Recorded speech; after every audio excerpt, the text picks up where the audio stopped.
Hi, Lisa. I saw you reading at lunch yesterday. Do you read books often? Hi, Jack.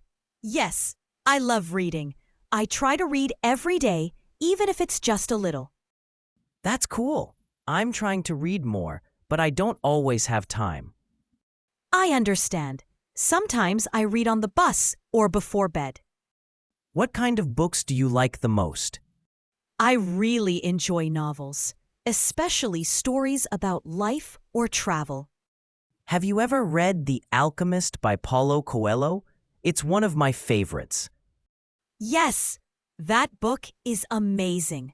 I love the message about following your dreams. Do you have a favorite place to read? I like reading at the park or near the window when it's sunny. That sounds relaxing. Maybe we can go to the library this weekend together. I'd love to. We can pick some new books and read there for a while. Great. I'll bring a notebook to write down anything interesting. Good idea. I'll bring some snacks too. Reading and snacks are a great combo. See you in the next video.